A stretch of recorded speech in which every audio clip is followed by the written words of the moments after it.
جاتا ہے اس پاک محفل میں. آپ کو سمجھ آ گئی ہوگی کون ہے ولیوں کا گستاخ. وہ اس کے درس اگر دیکھنے ہیں تو اس کو گستاخ سمجھ کے دیکھنے ہیں, کیونکہ جب اس کا درس لوڈ ہوتا ہے تو 80% لوگ دیکھتے ہیں, جب ہمارا درس لوڈ ہوتا ہے تو 10% بھی لوگ نہیں دیکھتے, کیونکہ شیطانیوں کی تعداد ہی اتنی ہے. میرے پیر واسطی بات صاحب میرے مرشد استاد فرمایا کرتے تھے کہ اگر اس طرح کبھی بھی اسلامی نظام نہیں آ سکتا, 80% لوگ تو اسلام کو پسند ہی نہیں کرتے.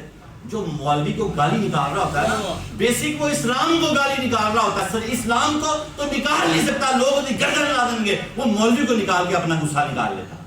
وہ اسلام کو گالی نکال رہا ہوتا, مولوی کو نہیں نکال رہا ہوتا. آپ نے درس کی طرف آنے آگے حرمت کو ثابت کر دیا, اب میں حدیث پاک کو قرآن سے حرمت کو ثابت کیا, اب میں حدیث پاک سے حرمت کو ثابت کرتا ہوں. یہ حدیث پاک اللہ اکبر, یہ حدیث پاک ابن ماجہ کی ہے اور اس کا نمبر 39 اور 32 نیٹ سے کھول کے دیکھ سکتے ہیں. ہم ساری حدیثوں کو نیٹ سے لے کے آئے ہیں. آتی تو الحمدللہ یہ ہم کو پہلے بھی ہیں, حوالوں کے ساتھ آئے ہیں کہ میاں صاحب نے کہا تھا چادر کے بارے میں ذرا بات ہو جائے. تو کیا فرمایا اللہ حضرت مفسر قرآن عبداللہ بن عمر رضی اللہ تعالیٰ عنہ فرماتے ہیں, حضور سرور کائنات نے کعبے کے آگے کھڑے ہو کے فرمایا کہ اے کعبے, مجھے اللہ کی حرمت کی, اللہ کی عزت کی قسم جس کے قبضہ قدرت میں میری جان ہے, تو بندہ مومن سے زیادہ حرمت والا نہیں ہے.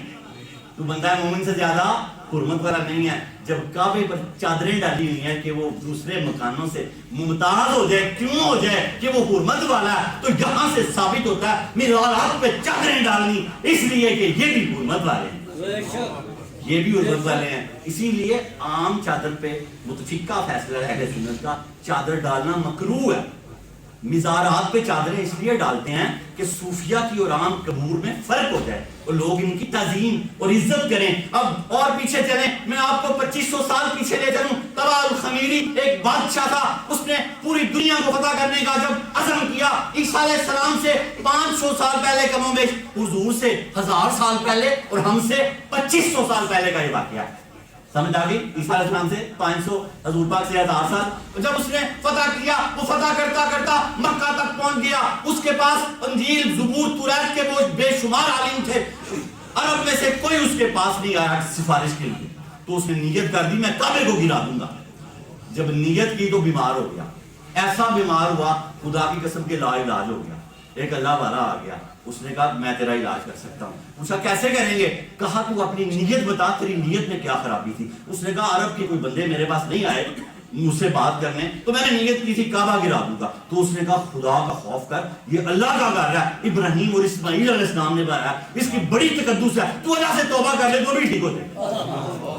حضور سچا واقعہ پڑھے لکھے لوگوں کو آتا نہیں تو آپ نکال کے دیکھ سکتے ہیں. اس نے سچی توبہ کی اور وہ بالکل ٹھیک ہو گیا. اس کے دل میں اتنا اس گھر کا احترام پیدا ہوا کہ اس نے اس گھر کا طواف بھی کیا, زیارت بھی کی اور چادروں سے اس کو سجا دیا, چادروں سے اس کو سجا دیا. یہ کعبے پر پہلی مرتبہ چادریں پڑی, کعبے پر پہلی مرتبہ چادریں پڑی, پھر حضور کے زمانے تک رہی. حضور نے ان کو پسند فرمایا اور آج تک پڑھ رہی ہیں, کیونکہ اس نے باقی گھروں کو کعبے سے معظم کر دیا, مکرم کر دیا, حرمت والا کر دیا.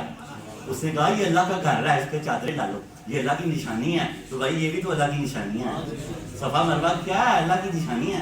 کیوں بھاگتے ہو؟ حضرت حاجرہ بھاگی ہیں, اللہ کی نشانی ہے. تو آپ کعبہ کیوں کرتے ہو؟ جب آدم علیہ السلام نے کعبہ بنایا تو وجد میں آ گئے, اس کے ارد گرد گھومنے لگے. اللہ پاک نے فرمایا مجھے اپنی ذات کی قسم ہے, جو نہیں گھومے گا اس کا نہ حج ہے نہ عمرہ ہے نہ طواف ہے, جو نہیں گھومے گا. جب حاجرہ بھاگی اللہ کی بندی تو اللہ پاک نے فرمایا مجھے قسم ہے اپنی ربوبیت کی, جو یہ صحیح نہیں کرے گا نہ اس کا عمرہ نہ اس کا حج ہے. یہ شاہ اللہ ہیں. دیکھو یہ کون ہے یار؟ اللہ پاک نے فرمایا موطا امام مالک میں ہے, جو اللہ فرماتا ہے کہ میرے ولی کی, جو میرے ولی کا ذکر کرتا ہے میرا ذکر ہو جاتا ہے. تو یار اپنے ساتھ کھڑا کر لیا یار. دیکھو اور پھر آگے کیا فرمایا کہ جو ان سے بغض رکھتا ہے, جو ان کو کہتا ہے کہ لمے ڈال کے پوج رہے ہیں, جو ان کو کہتا ہے کہ چنیاں ڈالتے ہیں وہ تم چادریں ڈالتے ہو, تو اللہ نے اس سے کیا کہا؟ اس بدبخت خارجی سے, جس مرضی محکمے میں ہو, ہم ان کا نام نہیں لینا چاہتے, کیا کہا اللہ نے اس سے کہ جس نے میرے ولی کی توہین کی, وہ یہ کہہ کر توہین کر رہا ہے اس سے میرا اعلان جنگ ہے, وہ مردود ہو کے مرے گا.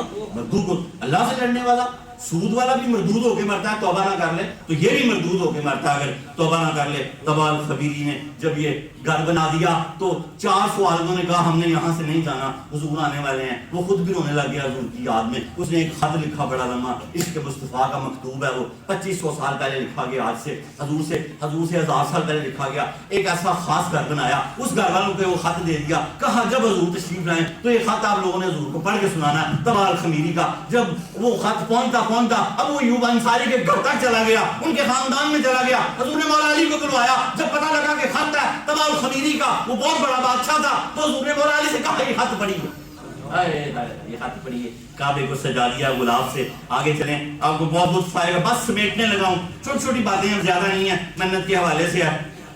چادر کا حقیقی مقصد یہ ہے کہ عام قبور میں اور صوفیہ کی قبور میں فرق واضح ہو جائے. اور عام قبور پہ چادریں نہ چڑھایا کریں, قبرستان میں جانور بھی پھر رہے ہیں, سب پھر رہے ہیں. صوفیہ کی قبور پر تو ایسا نہیں ہو سکتا نا, چادریں پر وہ چڑھ جاتے ہیں جانور کے اوپر قبرستانوں میں. کوئی بندہ عام قبور پہ چادر نہ چڑھائے, کیونکہ منع کیا گیا, مکروہ کہا گیا اس کو, اور متفقہ فیصلہ ہے اہل سنت کا کہ مکروہ ہے. اور کیا فرماتے ہیں, رد المختار یہ کتاب ہے. ایک بات بڑی خوبصورت رہ گئی, حدیث جو ہے میرے ذہن سے نکل گئی. سنن نسائی حدیث نمبر 2014. کیا فرمایا گیا, حضرت ابن عباس فرماتے ہیں جب حضور سرور کائنات صلی اللہ علیہ وسلم کے جسم اقدس سے زمین کو شرح بخشا گیا تو آپ کے نیچے سرخ مخملی چادر بچھائی گئی. ابن عباس عبداللہ بن ابن عباس مفسر قرآن نے اس حدیث کو لیا, اور یہ سنن نسائی ہے کہ حضور کے نیچے کیا بچھایا گیا, جب چادر سرخ رنگ کی مخملی چادر حضور کے نیچے بچھائی گئی, جب زمین کو شرف بخشا گیا حضور کے وجود اقدس سے. اعزاز یہ حاصل ہے تو حاصل ہے زمین کو, افلاک پہ گنبد خضرا نہیں کوئی.